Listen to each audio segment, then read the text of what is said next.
Battlefield 1 had triumphed through this year's contest with Call of Duty since the day it was announced, and maybe even as far back as the day Advanced Warfare came out, the entry in the series that no one asked for and solidified the death of Call of Duty for many gamers. And I'll bet that 90% of game sales involving Activision's money-making three-way were unwanted gifts to kids who just need a new place to practice their experimental swear words. And the news of Battlefield 1 and Call of Duty Infinite Warfare gave players a choice between an unexplored time in history and fucking space. Normally, a decision so easy to make, you'd question someone's motives for asking sincerely. Incredibly, Call of Duty made the entire gaming community roll their eyes in unison at how lame their idea of space is. So I thought to myself, a more fair battle is one between modern Battlefield 4 and digital World War I reenactment Battlefield 1. So that's what today's topic is all about. Fun, right? For this video, I'm only using the Battlefield website, my very limited knowledge of the First World War, and my even more limited experience with Battlefield 4. So have at it, comment section. Number 5. My perusal of this part of the Battlefield website was done in short bursts between rounds of fisticuffs with the various types of ocean life around the world. The underwater punch throwing made the information gathering very difficult, but I was able to scrounge up that the weapons in the new game feature several different era-relevant weapon types. Rifles, shotguns, light machine guns, submachine guns, handguns, all of it, which is great. But what the keen observer notices is that Battlefield 4 also has those weapon categories, with added modern technology. Score 1 for Battlefield 4, and around the time I KO'd a jellyfish, I found that Battlefield 1 boasts higher bullet speeds in order to be more authentic, which actually sorta holds up. A common rifle of the First World War, the Springfield M1903, had an initial bullet speed of 2,800 feet per second, whereas a common rifle in Battlefield 4, the M40A5, fires around 2,550 feet per second.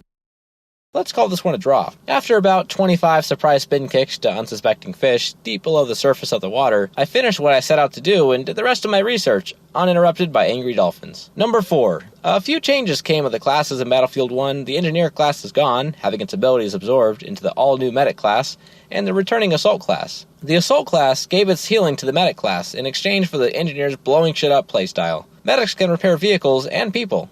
Wait, you repair people, right?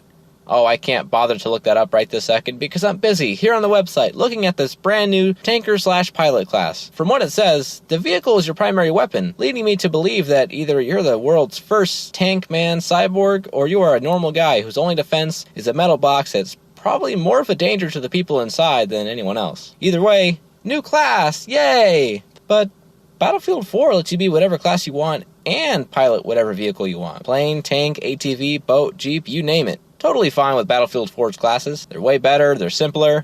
Who needs a dedicated medic class or an assault class that can do more than just shoot automatic weapons? I sure don't. Number 3. The scenery surrounding the action during the battle, being as diverse and varied as it seems to be in Battlefield 1, sounds nice and all with its Feo Fortress and Suez maps, but what players really want are maps that aren't very different from one another, like Battlefield 4's Siege of Shanghai, Bloodzone, and Dawnbreaker, all featuring similar urban environments to keep your focus during a firefight. Number 2. The game modes in the new Battlefield are almost the same as what's in Battlefield 4, save for one mode that animal rights activists will likely find issue with. War pigeons. No, it's not the mode where you play as a pigeon arming up for the real war, the pigeon war, that man is too self-centered to ever admit happened. It's where you find the messenger pigeon, and get it to a safe position, and give it an order to tell an artillery team to give the opposing side a pounding from miles away. Sure, that sounds like a lot of fun, but Battlefield 4 has plenty to keep a player not thinking of how awesome it would be to send a pigeon to destroy your enemy. Number 1. The vehicles of World War I are largely similar to what's seen in Battlefield 4, except more primitive. I mean, yeah, someone could argue that airships are fucking amazing, and every game without one is lucky to get a rating past 7 out of 10, which is why the Pridgewind of Fallout 4 is so prominent, obviously. Their argument would be valid, but does Battlefield 1 have a fighter jet? Didn't think so. Stupid biplanes, stupid fun-looking biplanes, airships, fuck.